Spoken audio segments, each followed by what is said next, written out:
जय गुरु जी महाराज। गुरु जी के चरणों में कोटि कोटि प्रणाम और प्यारी संगत को जय गुरु जी। गुरु जी की मैं क्या बात बोलूँ।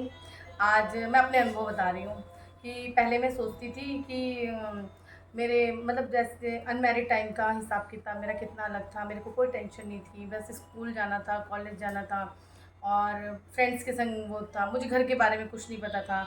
मेरे मम्मी मम्मी पापा कहाँ से कैसे पैसे कैसे कमा रहे हैं क्या है, इन सब चीज़ों से कोई मतलब नहीं था। हाँ, उस समय भी मैं भगवान से ये कहती थी कि बस मेरे मम्मी पापा जो भी काम करते हैं, जैसे जॉब में थे, तो उनमें हमारे घर में ना कभी किसी चीज़ की कमी ना हो। ये चीज़ मेरी हमेशा छोटे से भगवान से अरदास रहती थी, चाहे माता रानी हो, कोई भी हो, भोलेनाथ जी हो। तो उस समय बिल्कुल भी कोई टेंशन नहीं थी। हमें लगता था, जब हम छोटे थे तो हमें लगता था जब हमारी शादी हो जाएगी तो बिल्कुल ही टेंशन खत्म हो जाएगी और मैं हमारे हाथ में पैसे होंगे, जैसे मम्मी को देखते थे। जब शादी हुई तो पता चला कि टेंशन तो शुरू हुई है। पहले हम सोचते थे पढ़ाई की टेंशन ख़त्म हो जाएगी, हम लोग कहीं मतलब हम लोग आज़ाद हो जाएंगे, हम कहीं भी जा सकते हैं, आ सकते हैं जब हमारी शादी हो जाएगी, क्योंकि मम्मी पापा कहीं ज़्यादा जाने नहीं देते जल्दी। जहाँ उनको सही लगता है वहीं जाने देते हैं। तो ये सब सोचती थी। मैं कहती थी जब मेरी शादी होएगी तो मैं ऐसे रहूँगी वैसे रहूँगी। जब शादी हुई तो पता चला कितना अच्छा होता है माँ बाप के उसमें रहना, माँ बाप के अंडर रहना। वो जो करते हैं वो कहाँ से क्या करते हैं अब पता चलता है। जब हमारे बच्चे हो गए, जब मेरी शादी के बाद बेटा हुआ, मैं कैसे कैसे हम लोग करते हैं, टेंशन रहती है कि बच्चा क्या करेगा क्या नहीं, तो अब पता चलता है। लेकिन हाँ, जब से मैं गुरु जी से कनेक्ट हुई, गुरु जी ने मुझे अपने इसमें मतलब अपने कहते हैं ना अपने उसमें ले लिया, अपने संरक्षण में, अपने अब उस कहते हैं ना दरबार में बुलाया, अपने आप से जोड़ा। तो उस टाइम से मुझे वही फीलिंग आती है जैसी मेरी अनमैरिड वाली थी, क्योंकि अनमैरिड टाइम हम क्या करते हैं, हम सब माँ बाप पे छोड़ देते हैं। तो यही चीज़ मेरे संग अब शुरू हो गई है। जब से गुरु जी से कनेक्ट हुई हूँ, मैंने सब कुछ अपने पिता पे छोड़ दिया है। और वो पिता पे छोड़ने का ये हुआ है कि आज मैं बिल्कुल वैसा ही महसूस करती हूँ जैसा मैं अनमैरिड टाइम में थी। हाँ, टेंशन देखो भाई कभी कभी तो होगी ना, कि मतलब कहीं ना कहीं कैसे ना कैसे थोड़ा बहुत तो आएगा मन में कि हम कैसे करेंगे क्या करेंगे। वो जो पल भर के लिए भी आता है, फिर हम कान पकड़ते रहे गुरु जी के रहते हम ये सोच ही क्यों रहे हैं। जो कुछ करेंगे हमारे पिता करेंगे। अब वो उन्होंने हमारा हाथ पकड़ लिया है। जो कहते हैं ना पिता के भी पिता परम परमात्मा, उन्होंने हमारा हाथ पकड़ लिया है, तो उसके आगे कुछ है ही नहीं। बाकी तो हम लोग यहाँ पे तो वो हैं कि हमारे मम्मी पापा अगर देखा जाए, जो हमारे अपने मम्मी पापा हैं, बेटियों की शादी कर देते तो बेटी अगर उसके बाद 1000 रुपये भी लेती है तो वो उधारी में आ जाते हैं। वही बेटी पहले 1000 2000 रुपये लेके कैसे भी खर्च कर लेती थी, उसके ऊपर माँ बाप इतना खर्चा करते थे, कभी हिसाब किताब नहीं होता था। लेकिन जैसे ही बेटी ससुराल जाती है उसके बाद उसके माँ बाप एक एक पैसे का हिसाब करने लगते हैं, चाहे कोई भी हो। होता है कई लोग नहीं करते हैं जिनके भाई ना हों उनके मायके में, या फिर हो सकता है बहुत पैसे वाले लोग हों जो नहीं करते होंगे, लेकिन होता है। तो अब लेकिन इन पिता से तो कोई हिसाब किताब ही नहीं है। ये जो पिता हैं वो दे ही दे रहे हैं, उनसे हमें ना हमारा उधारी है ना कुछ है। बस इनके उसमें रहना है, हमें इनसे कनेक्ट रहना है, हमें इनके ऊपर सब कुछ अपने आप को सरेंडर कर देना है। वो सरेंडर कर दिया तो समझ लो हमें हमारे वो पिता मिल गए हैं जिनके लिए जो हमें कभी भी नहीं छोड़ेंगे, जो हमारे साथ हमेशा बने रहेंगे, हमारे साथ रहेंगे, हमारे सर पे उनका हाथ रहेगा। और ये सच में परम पिता हैं, परम परमात्मा गुरु जी की ही कृपा है कि हम लोग ऐसा सोच पा रहे हैं और ऐसा कर पा रहे हैं। और आज मेरे गुरु दरबार में नहीं, आज हमारे हम मैं गई थी, अपनी एक आंटी हैं उनके घर गई थी पहाड़गंज। वहाँ से एक आंटी हैं पिंकी खोसला, उनका मैं सत्संग आज शेयर करूँगी। जो उनके जहाँ पे मैं सत्संग में गई थी वहाँ पे शेयर मतलब वहाँ पे मैंने उनका सत्संग लिया था, तो आज मैं वो शेयर कर रही हूँ। पिंकी खोसला जी हैं, इनका सत्संग सुनिए, इनका सत्संग भी बहुत अच्छा है। इनके संग गुरु जी ने कैसी कृपा की, क्या किया वो देखिए। जय गुरु जी, शुक्राना गुरु जी। जय गुरु जी, शुक्राना गुरु जी। आज मैं अपना सत्संग शेयर कर रही हूँ आप सब संगत जी के साथ।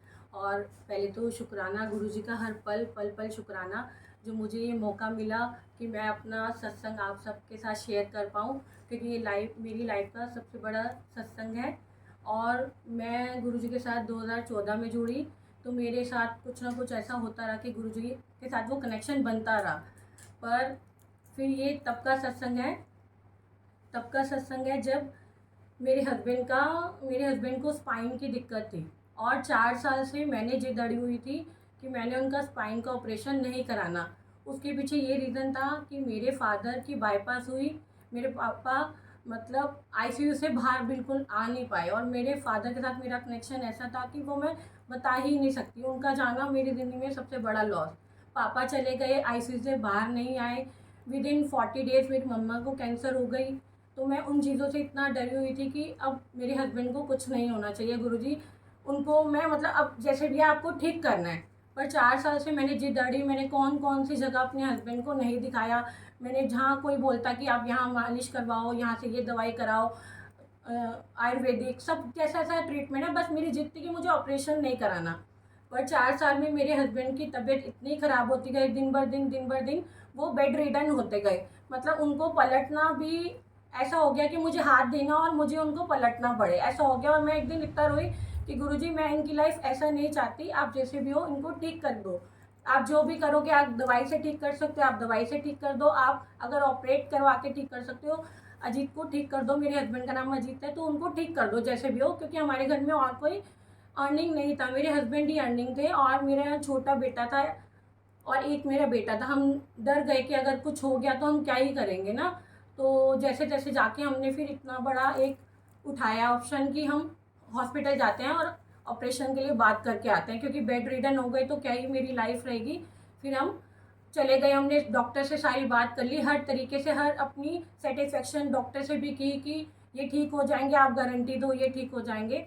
फिर भी मेरा मन नहीं माना। जिस दिन हमने ऑपरेशन के लिए जाना था, हॉस्पिटल एडमिट होने जाना था, मेरा बीपी इतना हाई मेरे को हाई बीपी रहता है। मैं बैठी हुई हूँ, मेरा सर फट रहा है इतनी ज़ोर से और मैं इतना टेंशन में कि जा तो रहे हैं पर मन इतना डरा हुआ कि ये ठीक होके आ जाए, इनका ऑपरेशन ठीक हो जाए। क्योंकि बहुत लोगों ने डराया कि स्पाइन की सर्जरी कोई छोटी सर्जरी नहीं है, इसमें बहुत सारे कॉम्प्लिकेशंस हो सकते हैं, बाद में आप पैरालिसिस भी हो सकते हैं, आपको कुछ ना कुछ प्रॉब्लम आ सकती है।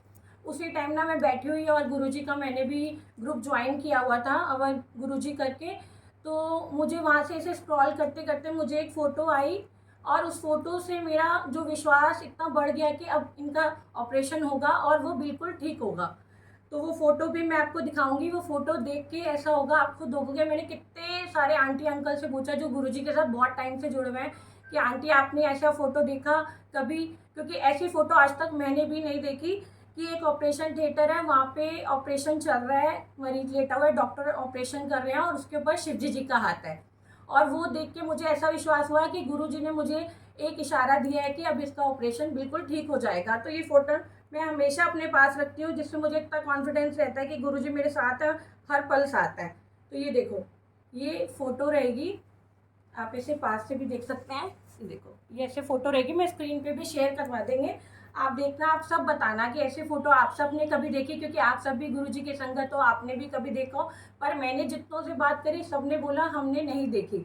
तो यहाँ से मेरा गुरुजी के साथ एक विश्वास जुड़ गया कि अब मेरे हस्बैंड का ऑपरेशन बिल्कुल ठीक होगा। फिर हम गंगाराम हॉस्पिटल गए, वहाँ वेटिंग चल रही थी, रूम खाली नहीं था, हमने सेमी वाला रूम बुक करवाया था। तो जब सेमी रूम के लिए हम वेट कर रहे हैं, हमने 2 घंटे बाहर बैठे रहे वेट कर रहे, क्योंकि मेडिक्लेम से हमने ट्रीटमेंट लेना था। तो हमने कहा सेमी लेते हैं, क्योंकि ऑपरेशन में क्या चार्जेस लगे तो इसके अकॉर्डिंग ना हम वेट करते रहे कि सेमी वाला बेटर है। तो 2 घंटे वेट के बाद डॉक्टर का खुद कॉल आया कि नहीं, सेमी का तो रूम अभी खाली नहीं है, आप सिंगल रूम ले लीजिए, ज़्यादा होगा तो रात को आपको सेमी वाले रूम में शिफ्ट कर देंगे।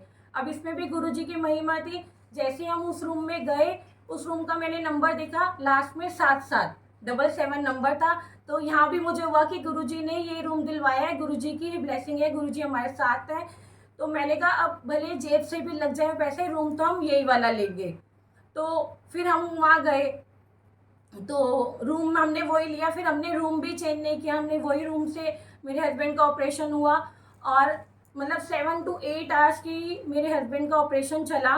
तो मैंने अंदर इतना डरी हुई, तब भी मैंने गुरुजी से प्रे किया कि गुरुजी आपको मेरे हस्बैंड को ठीक करना ही होगा। 8 आवर्स के बाद जब मैंने देखा मेरे हस्बैंड का ऑपरेशन हो गया, वो बिल्कुल ठीक हो गए। उनको 6 स्क्रू लगे और एक ऐसे लोहे की प्लेट लगी, मतलब स्पाइन की बहुत बड़ी सर्जरी थी उनको। तो उसके बाद जब वो नेक्स्ट डे डॉक्टर ने चला दिया, तो मैं तो आज तक वो शुक्राना करती थकती नहीं हूँ। मेरे को हर पल ऐसे रहता है जितना मैं शुक्राना करूँ, क्योंकि उनकी मेरे से मेरी ज़िंदगी पलट गई, मेरे अजीत ठीक हो गए। तो इसी की तरह वो आज ठीक हैं बिल्कुल। और जितना चेंज मेरे हस्बैंड में आया, उनमें भी पेशेंस लेवल बहुत बढ़ गए गुरुजी के साथ जुड़ने से। आप खुद देखोगे आपके बिहेव में, आपके नेचर में इतना चेंज आता रहेगा, आपको खुद से ऐसा लगेगा जो भी मिल रहा है, जो भी हो रहा है, वो सब हमारे लिए अच्छा ही हो रहा है। पेशेंस आ जाएंगे और आपको फॉरगिवनेस आ जाएगी। कुछ पाने की जो हमें इतनी होड़ चल रही है कि योगा, तो वो भी ख़त्म होती जाएगी। तो गुरुजी की ब्लेसिंग हर जगह है। तो इस तरह का मैं हमेशा शुक्राना करती हूँ। इसी के साथ एक और सत्संग है मेरी मम्मा का भी, उनको भी कैंसर हुआ। तब तो मैं नई नई जुड़ी थी गुरुजी के साथ। तो गुरुजी ने हमें कहीं सत्संग में इनविटेशन आया गुरुजी का, हम वहाँ गए। तो मैं इतना नहीं जानती थी गुरुजी के बारे में। तो मेरी मम्मी को समोसा प्रसाद मिल रहा था। उस टाइम मेरी मम्मी को कीमो चल रहा था, मम्मी का ट्रीटमेंट। तो उनका पूरा गला ना कीमो की वजह से पक गया था, उनको ब्रेस्ट कैंसर था। तो उनको समोसा प्रसाद जब आया तो मैं साथ बैठी हुई थी अपनी मम्मी के। तो उन्होंने, मेरी मम्मी ने जब समोसा प्रसाद को दबाया, उसके अंदर बिल्कुल भी फिलिंग नहीं थी, बिल्कुल भी आलू नहीं था। आलू के फिलिंग के नाम पे बिल्कुल छोटा सा ही एक फिलिंग थी। तो मेरी मम्मी ने उसको तोड़ा तो फिलिंग नहीं है। तो मेरी मम्मी ने ऐसे, वो भी नहीं जान सकती उनकी महिमा, तो हम तो बहुत छोटे हैं इस चीज़ में ना। तो मेरी मम्मी ने बोला कि ये तो तुमने पापड़ी पापड़ी दे दी, मेरा तो पहले ही गला एवं हो रहा है, तो मेरे कोलों नहीं खाया जाएगा, तो मैंने दूजा वाला दे दो। तो मैंने फिर भी रिक्वेस्ट करके एक और समोसा ले दिया मम्मी को कि आप ये प्रसाद खाओ। तो जब मम्मी ने दोबारा उस समोसे को भी दबाया, उसमें भी फीलिंग नहीं। तो हम सब इतना शॉक्ड हो गए कि सब समोसा प्रसाद खा रहे हैं, उसमें फीलिंग है, और कैसे हो सकता है कि समोसे के अंदर फीलिंग नहीं है। क्योंकि समोसा बनेगा तो फीलिंग होगी, पूरा फूला हुआ समोसा है। अगर वो पैकेट में आया तो भी दब जाएगा। तो वो मिले जब मम्मी के दोने में आए तो वो पूरा पूरा फुला हुआ, और जब मम्मी तोड़े तो उसमें कोई फीलिंग नहीं। तो फिर वहीं से एक आंटी आई जिनके घर सत्संग था, उन्होंने बोला, आंटी आपके गले में पूरा पेन है, आपको इतना दर्द है, गुरुजी सब जानते हैं कि आलू में इतना मसाला होगा वो आपके गले में लगेगा, तो ये गुरुजी की ब्लेसिंग्स है, इसको खाओ और आप बिल्कुल ठीक हो जाओगे। और गुरुजी की कृपा से सच में आज मेरी मम्मी बिल्कुल ठीक है। कैंसर के बाद भी उन्होंने इतनी हिम्मत रखी, और वो हिम्मत गुरुजी से ही उनको मिली। वो बिल्कुल आज विल पावर और उससे इतनी स्ट्रांग है। गुरुजी की मेहर है, बहुत मेहर है गुरुजी की। शुक्राना गुरुजी, हर पल पल पल शुक्राना गुरुजी। जय गुरुजी। और छोटा सा सत्संग मैं अपना शेयर करना चाहती हूँ। उसमें भी ये था कि बैसाखी का दिन था, मेरे हस्बैंड को गुरुजी की वहाँ सेवा मिली थी, और मेरे हस्बैंड गुरुजी की वहाँ सेवा में गए थे। तो मैं शॉप पे थी, मेरा स्टोर है, तो मैं अपने शॉप पे बैठी हुई थी। उस दिन हल्की हल्की बारिश हो रही थी। तो मेरे को एकदम, मैंने ऐसे देखा गुरुजी का मैसेज आया मुझे फ़ोन में स्क्रॉल करते हुए कि आज मैं बटरफ्लाई के रूप में आऊँगा, वाइट तितली के रूप में आऊँगा और तुझे ब्लेसिंग दे के जाऊँगा। तो विद इन अ सेकेंड मैंने ऐसे गुरुजी की तरफ देखा और मैंने गुरुजी को बोला, मैंने कहा गुरुजी आप तो सबको मैसेज देते हो और सबको इतना तितली के रूप में, बटरफ्लाई के रूप में आप इतना दिखाते हो, स्वरूप उनको मिलता है, दर्शन मिलते हैं, मुझे तो आज तक कभी नहीं मिला। तो मैंने कहा मुझे तो मुद्दत हो गई, मैंने कभी बचपन में देखा था और आज तक मैंने अब तितलियाँ ही नहीं देखी। कभी हम छोटे होते थे तो मैंने कभी तितली देखी, आज तक मैंने तितली नहीं देखी। तो कभी मुझे भी तितली के रूप में दर्शन देना। और ऐसे बोलते मैंने गुरुजी की तरफ देखा, विद इन अ सेकेंड मैंने देखा कि मेरे स्टोर में ना ऐसे कुछ उड़ता उड़ता आया। तो मेरी स्टोर की जो लड़की थी, तो मैंने उसको बोला कि देखना कि कोई कीड़ा आया है। तो वो बोली कि नहीं दीदी, बटरफ्लाई आई है। उसको कुछ नहीं पता कि मेरे मन में क्या चल रहा है और मैं गुरुजी से क्या बात कर रही हूँ। तो मैंने बोला कि चलो गुरुजी कोई नहीं, बटरफ्लाई आई है, वाइट नहीं आई तो कलरफुल आई तो सही, आपकी ब्लेसिंग्स है। उसने उतना पास से जाके बोला और बोली कि नहीं दीदी ये तो वाइट कलर की ही तितली आई है। तो मैं इतनी शॉक्ड हो गई, मैं अभी फ़ोटो भी आपको दिखाऊंगी कि मेरे तो आंसू रुकते ही नहीं जा, ऐसे हो रहे थे, निकलते जा रहे हैं, रुक ही नहीं पा रहे थे और मेरे रोंगटे खड़े हुए। मैं गुरुजी की तरफ देखूं और मैंने गुरुजी को कहा कि गुरुजी हम कितने नादान हैं, हम समझ नहीं पाते, आप हमारे इतने करीब हो, उसके बाद भी हम इधर उधर ऐसे रहते हैं, कभी परेशान भी होते हैं। आपको मैंने बोला और आपने कैसे एकदम से दर्शन दे दिए, मतलब इतने क्लोज हो। और जितना फिर मेरा बस चल पड़ा, मैंने जिस इसको वीडियो कॉल में दर्शन करवा सकती थी, मैंने अपनी जितनी भी संगत मेरी फैमिली में जुड़ी हुई थी, मैंने सबको बोला कि गुरुजी आए हैं मेरी शॉप पे और तुम भी दर्शन करो। और वो बैठी रही और वाकई आप मानोगे कि वो वाइट कलर में ही थी, वाइट के साथ ब्लैक ऑरेंज कलर की। तो उसकी फ़ोटो भी मैं आपको दिखाऊंगी। फिर मैंने उनकी फ़ोटो क्लिक करी तो मुझे हुआ कि मैंने कहा गुरुजी आपने बोला और आपने वाकई दर्शन दिए हमें। फिर मैंने, मेरे हस्बैंड वहाँ सेवा कर रहे थे, ये देखो, ये मेरी शॉप पे ऐसे सूट पे आके बैठ गई तितली। ये मैं स्क्रीन पे भी शेयर करवा दूंगी, ये देखो बिल्कुल पास से। और एक तितली आप कितनी बार दे सकते हो, मतलब कोइंसिडेंट भी कह दो तो एक बार ही, पर तितली की तो इतनी लाइफ ही नहीं होती कि सेम तितली जिसमें 19-20 भी फर्क नहीं है वो आपको दोबारा दिख जाए। तो मैंने अपने हस्बैंड को ये फ़ोटो वहीं से मैंने दिखाई अभी कि मैंने अपने हस्बैंड को भेजी, देखो गुरुजी ने मुझे दर्शन दिया, अभी अभी ऐसे मैसेज आया था। और ये तितली के रूप में गुरुजी हमारी शॉप पे आए हैं। तो मेरे हस्बैंड सेवा में थे, उन्होंने भी लिखा जय गुरुजी, शुक्राना गुरुजी। फिर मेरे हस्बैंड के साथ जो अंकल सेवा में थे उन्होंने बोला कि सेम तितली 1 महीने पहले हमारे घर में आई थी और मेरी वाइफ को मैसेज आया था कि आज मैं तेरे घर आऊँगा, सारी नेगेटिविटी हटाऊँगा और ब्लेसिंग दे के जाऊँगा। तो बिल्कुल सेम तितली आप देखोगे, मैं अभी दोबारा फ़ोटो दिखाती हूँ।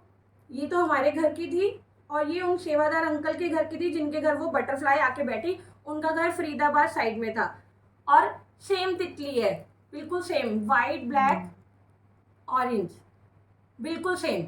मतलब 19-20 भी कहीं से कहीं नहीं है कि मतलब गुरुजी का ही जो रूप है वो हम सबको ब्लेसिंग देता है बटरफ्लाई के रूप में, क्योंकि सेम आना तो पॉसिबल ही नहीं है कि हमें कभी सेम दिख जाए। तो मैं इतनी शॉक्ड हो गई, मैंने तो जय गुरुजी लिखा, मतलब मैं बोल रही ना वो दिन आज मैं कभी नहीं भूल सकती अपनी लाइफ का कि उस दिन तो मेरे आंसू रुक ही नहीं रहे थे। फिर हफ्ते बाद हो गए, फिर हम गए, फिर हफ्ते बाद एक आंटी के घर सत्संग था, उधर मुझे सेवा मिली हुई कि आंटी आपने दरबार डेकोरेट करना है और आना है। तो जैसे ही मैंने गुरुजी का सामान वहाँ रखा, जैसे ही हमने रखा, सेम बटरफ्लाई, उनके घर भी, उनके जो प्लांट्स लगे हुए थे उनके घर भी वो सेम तितली वहाँ पे आई। तो मैं इतनी हैरान हो गई कि इतनी सेम तितली कैसे पॉसिबल है कि एक ही तितली इतना, क्योंकि तितली की तो लाइफ ही नहीं होती कि आपको दिख जाए। तो मैं दोबारा आपको ये फ़ोटो भी शेयर करूँगी, ये उनके घर की है, ये देखो। आप भी इतना हैरान हो जाओगे कि कभी किसी ने सेम नहीं देखी होगी, ये उनके घर की है।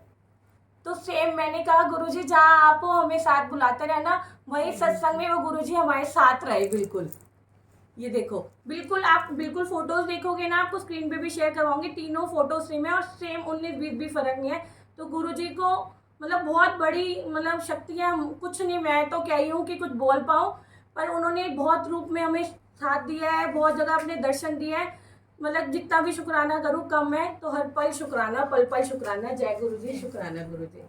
जब मैंने हस्बैंड को अपने दिखाया था, गुरुजी के दर्शन दिखाए कि तितली के रूप में गुरुजी हमारे घर शॉप पे आए हैं, तो हस्बैंड ने फिर बोला, उसके बाद ना रात हो गई, अब मेरे को हुआ कि बटरफ्लाई अंदर है, मैंने कैसे भगाऊं, क्योंकि मेरा दिल ही नहीं मान रहा। मुझे पता है कि गुरुजी हमारी शॉप पे आए हुए हैं, तो मतलब कैसे ही वो अंदर रहेंगे और अंदर स्टोर क्लोज करना है और फिर एसी बंद, फैन बंद, तो कैसे करूं। मैंने अपने हस्बैंड को कॉल किया कि कैसे करना है, कि अंदर बटरफ्लाई है उसको भी तो दम घुट जाएगा, गुरुजी के रूप में आई हुई है। तो मेरे हस्बैंड ने बोला कि तू टेंशन मत ले, गुरुजी सब जानते हैं कैसे करना है, तू क्लोज कर और घर चली जा।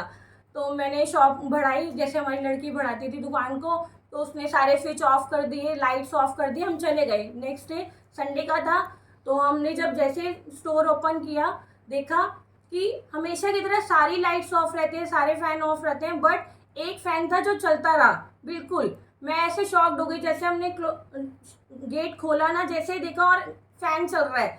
तो मैंने कहा गुरुजी वाकई सब जानते हैं, जो मेरे हस्बैंड ने जाना। और वो बटरफ्लाई हमारे घर हमारी शॉप पे 1.5 दिन तक रही। 1.5 दिन तक जब मेरे हस्बैंड, क्योंकि सेवा में थे, तो उन्होंने सिर्फ फ़ोन से ही दर्शन करे, तो वो थे नहीं। और मेरे मन में बहुत था कि अगर वो बटरफ्लाई गुरुजी के रूप में आई है तो मेरे हस्बैंड भी दर्शन कर ले। तो जब वो आए, हम अगले दिन जब उन्होंने भी दर्शन कर लिए, उसी के बाद ही बटरफ्लाई हमारी शॉप से गई। तो गुरुजी ऐसे ही हमें अपनी ब्लेसिंग्स देते रहना, मेहर करते रहना। जय गुरुजी।